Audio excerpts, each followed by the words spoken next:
Within both JILA and the wider University of Colorado Boulder research community, you'll find many physicists and engineers dealing with phonons, a physical phenomenon having to do with sound. Each research group studying phonons on CU's campus tends to address the topic slightly differently. To encourage further discussion and understanding of these many different approaches, researchers from JILA Fellows and University of Colorado Boulder physics professor Margaret Renane's and Henry Captain's laboratory group formed the CU Phonon Club. CU Phonon Club is more than just a series of talks. It's a vibrant community that fosters collaboration, innovation, and the free exchange of ideas. Each month, students, postdocs, and professors from various departments gather to share their latest findings, discuss challenges, and explore new avenues in phonon research. And, as a bonus, lunch is always provided, making it the perfect blend of intellectual nourishment and camaraderie.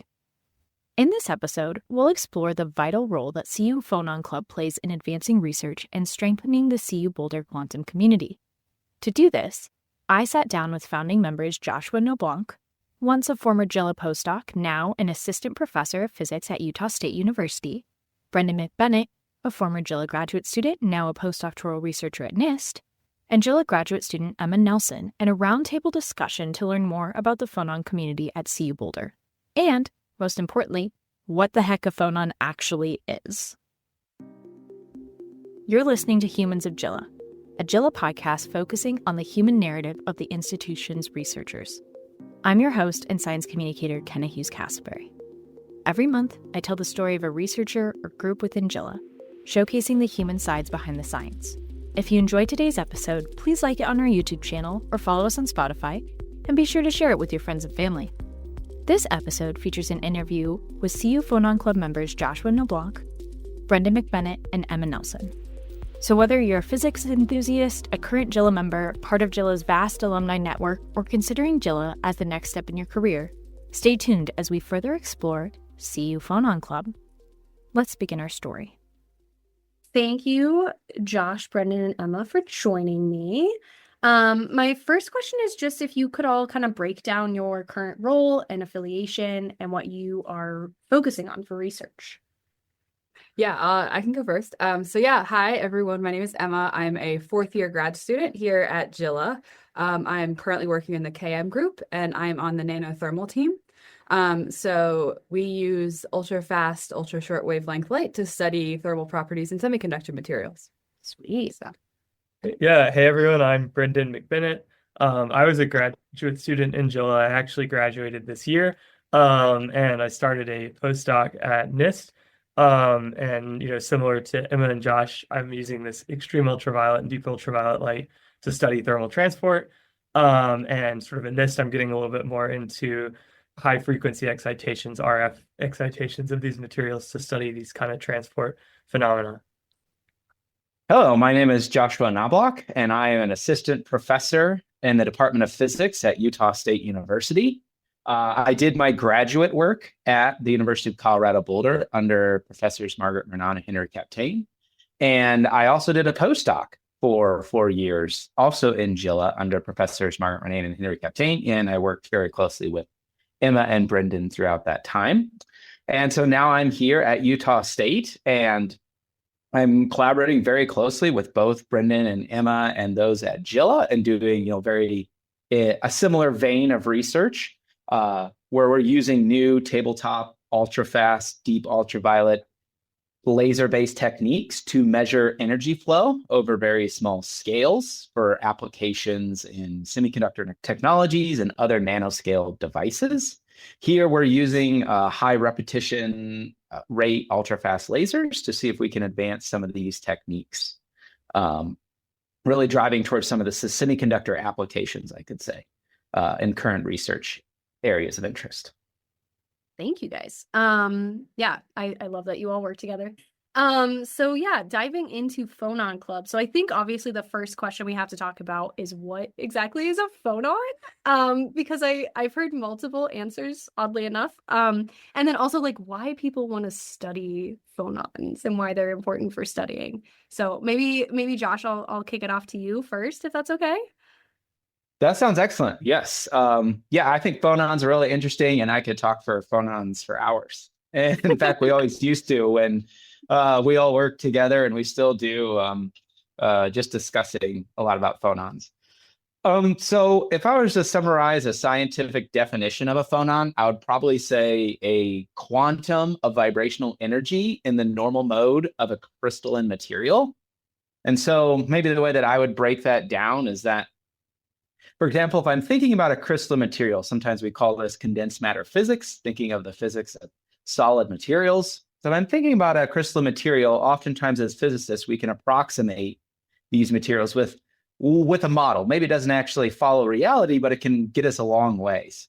And in this case, I could think of what people like to call the Einstein model for a solid, where I picture my material is made up of balls of some mass connected by springs that are all vibrating. If I'm at some temperature that's not absolute zero, I have all these little masses that kind of vibrate around their equilibrium positions. And if I want to mathematically describe the way a solid vibrates, I could do something that maybe if you've taken an advanced physics class in undergrad, you'd be familiar with the word normal mode. That I can describe the way a sample vibrates by talking about all the different components of its vibration, which sometimes we call normal modes.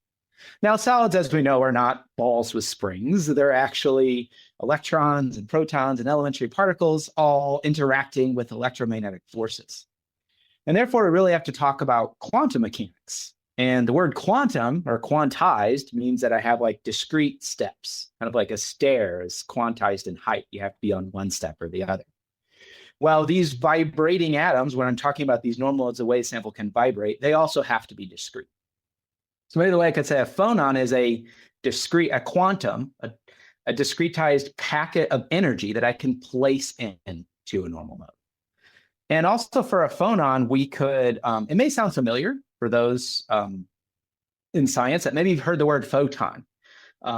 If not, a photon is a quantized packet of light. So very much I could make an analogy that a phonon is a quantized packet of sound. Sound is related to the vibrations of a crystalline material.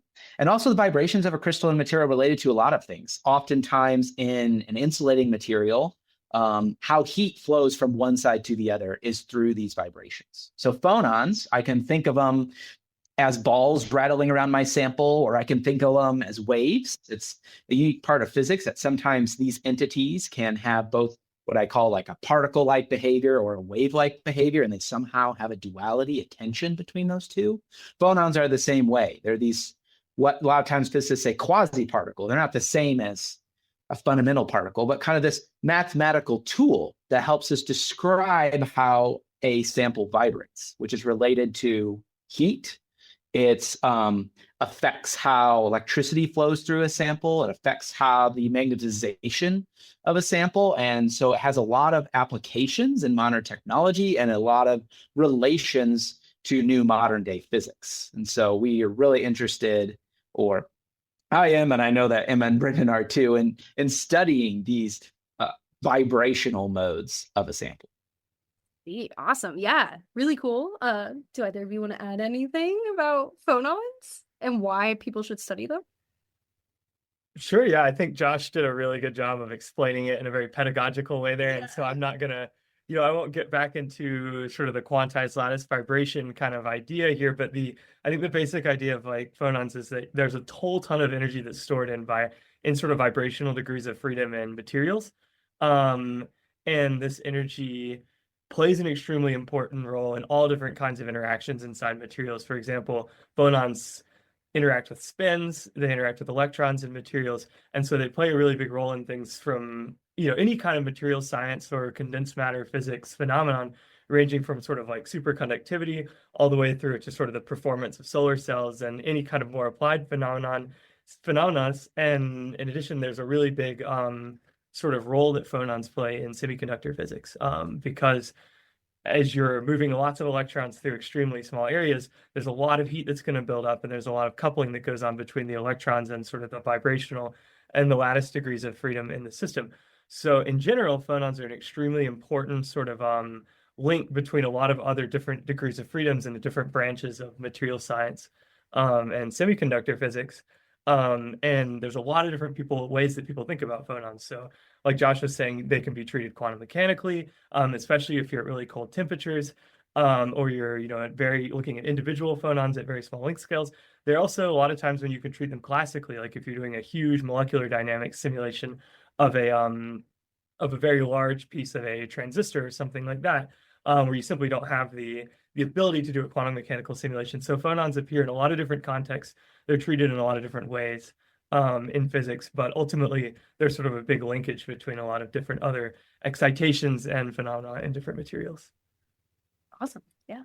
So I guess Brendan and Josh gave very good pedagogical, and Brendan gave a very good connection between phonons and devices. But getting to a little bit more focused on our research is that we're interested in how phonons behave at length scales that are the same as in computer chips, which are on the scales of, nanometers, tens of nanometers, something like that, which is on the same scale as the fundamental length scales of the phonons themselves. And so there's a lot of theories out there that predict and try and understand these behaviors, but there's not one universal theory yet. So we're trying to, do some experiments to figure it out, that kind of stuff. So that's so cool.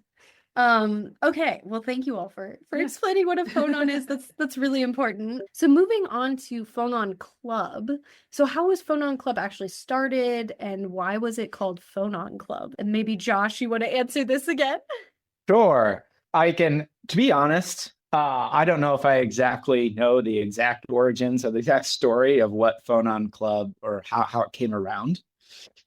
But I think in simplest terms, it's basically a couple people started talking to each other. So Emma and Brendan and I and other people in our group, we had started talking a lot. We're very interested in phonons. So we had started talking a lot about phonons, and we loved the discussions that we were having about them. We also became aware of a lot of other people at CU Boulder who were also doing research in phonons. People would collaborate with, like, for example, Mahmoud Hussein over in aerospace engineering. We also started talking to Sanghamitra Niyogi, also over in aerospace engineering, or talking to people like Wang Ji. The previous three names, including Wang Ji, are all professors of, Sanghamitra and Mahmoud are in aerospace, and Wang Ji Kui is a professor in mechanical engineering. And so we've realized there's a lot of people doing research regarding phonons, and that sometimes we're having trouble interacting with all the different students, because if you have these different groups that are working on different projects, there also have students who are working on phonons and very interested about this research. And the idea of Phonon Club was, can we just start getting together and having more frequent discussions about what research are we doing on to help build connections, to build networks across people very interested in phonon research. So I'd say that, Emma and Brendan and myself and Albert Biardo, who's now a professor over in Europe, and also Sanghamitra Niyogi, who is a professor over in aerospace engineering at CU Boulder.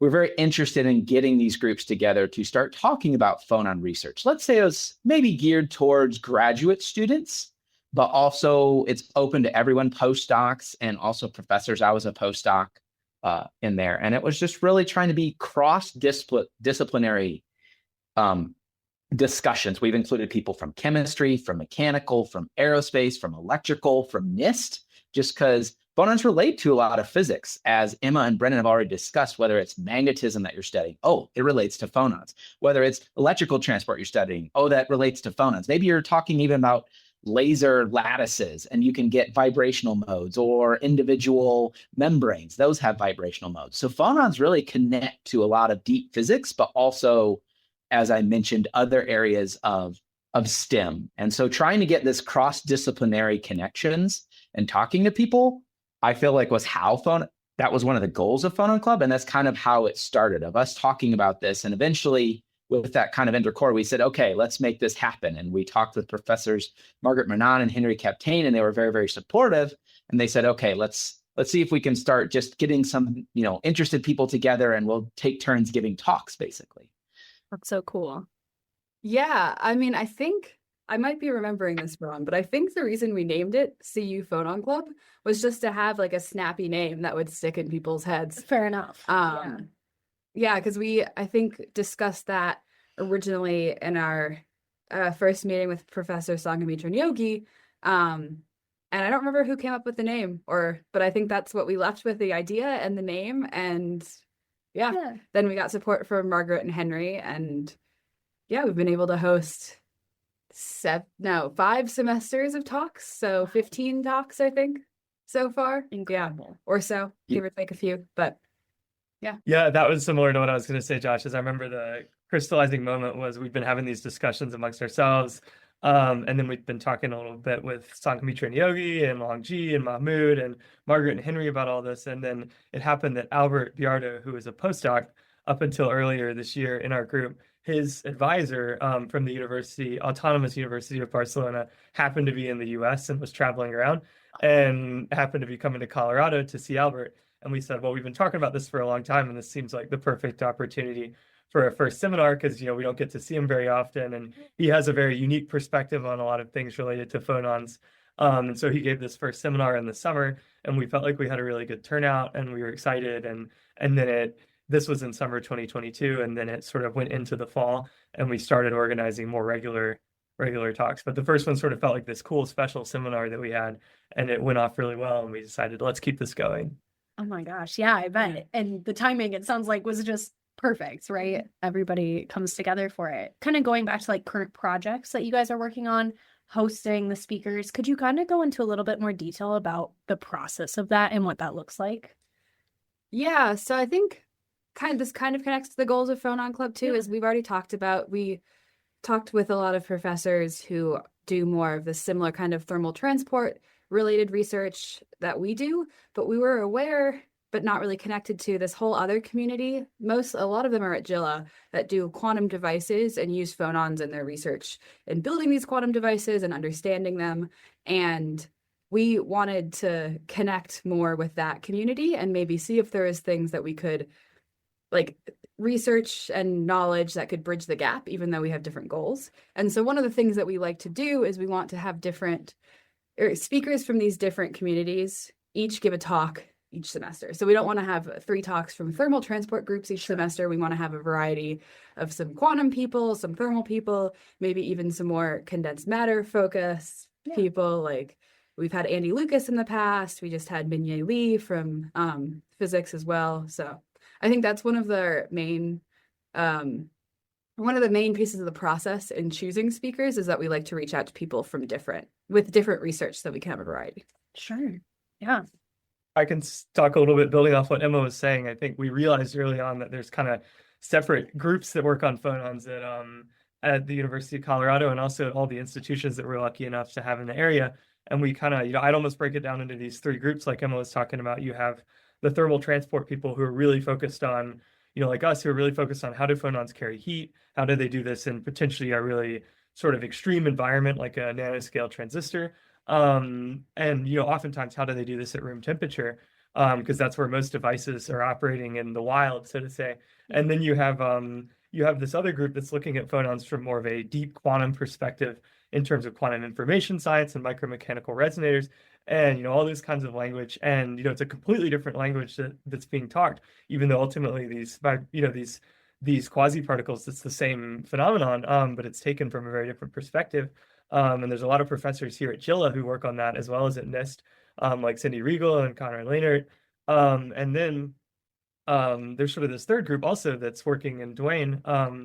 And a lot of people have associated with like this sort of Center for Theory of Quantum Matter, and they have these seminars on Friday afternoons that are really good to go to. And we've been to some of those, and we were hearing about phonons from sort of a completely different perspective there. And like, for example, Andy Lucas gave a Phonon Club talk, and he talked about all this perspective of, phonon hydrodynamics, which is sort of a general topic now in condensed matter physics of if you have sort of a lot of particles that are all interacting in a certain way, regardless of whether it's electrons or phonons or spins, you can oftentimes come to these sort of hydrodynamic, like constitutive equations in this emergent hydrodynamic behavior. And we'd sort of thought about this from one perspective from this very first seminar for phonons from Xavier Alvarez.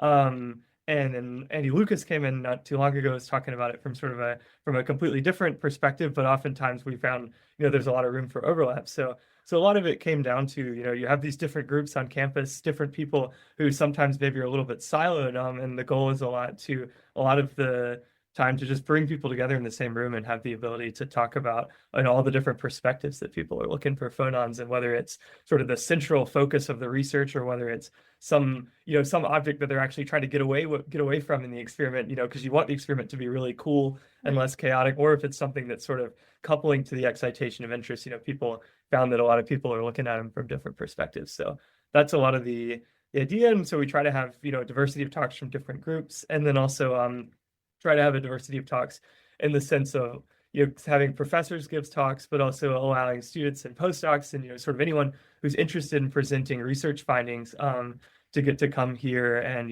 give a talk. And maybe it's a really established professor giving a survey kind of talk of all the research, or maybe it's a student who's going to APS March meeting in the spring or MRS and wants to be able to give a practice talk before they go to the conference for the first time. So, all of that's what we were trying to establish a little bit.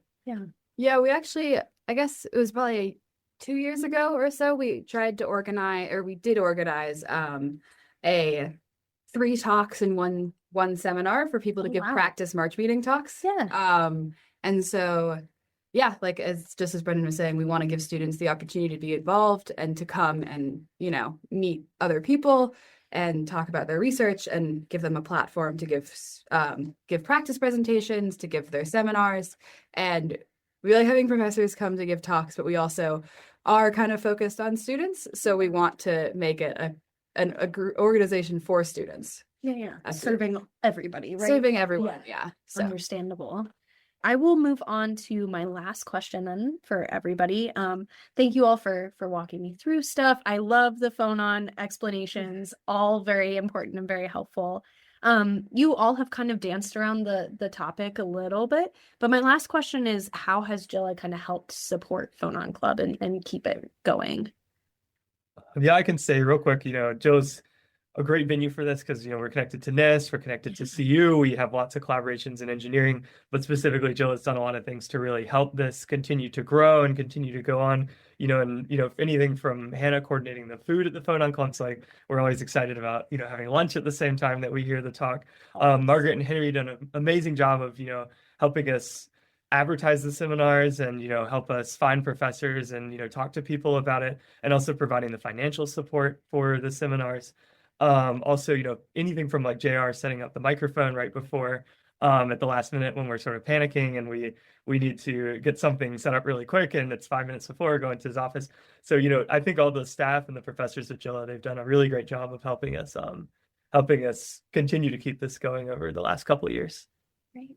Yeah, and thank you, Kenna, for always sending out our advertising emails multiple times. I'm asking this question just for me, obviously. I mean, that's advertising we've kind of stepped up the advertising in the past few semesters and started like advertising to other departments as well. But we always get an amazing turnout from JILA, and I think that is because we have a lot of interest here, and a lot of the people who present are often from JILA, or the research is really connected. It sounds like it takes a village, right? To make it happen. Yeah. Shout out to Professors Margaret Mernon and Henry Captain for all they do and the financial support and the advisement. Professor Sangamitra Niyogi also for helping to organize, but she's also in aerospace. And yeah, JILA is a great venue, both from the, nice rooms and great views, but also just the amazing amount of support people who can really help make these ideas possible, because it very much, as Emma and Brendan have already iterated,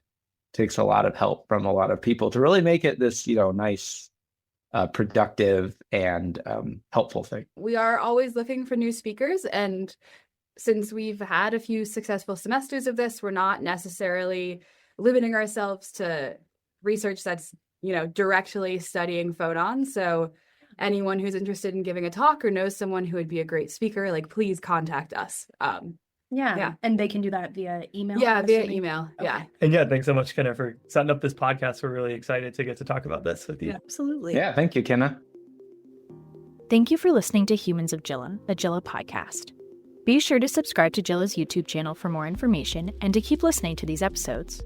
This episode featured an interview with Joshua Noblanc, Assistant Professor of Physics at Utah State University, Brendan McBennett, a postdoctoral researcher at NIST, and JILA graduate student Emma Nelson. Production design, sound design, and research by Kenny Hughes Castleberry, with assistance from JILA Science Communication Office and the Captain Murnane Group and CU Phonon Club. Sounds and music by Pixabay and Kevin MacLeod. JILA is a joint institute between NIST and the University of Colorado Boulder. JILA hosts this podcast. Any use of this podcast without JILA's permission or credit is prohibited.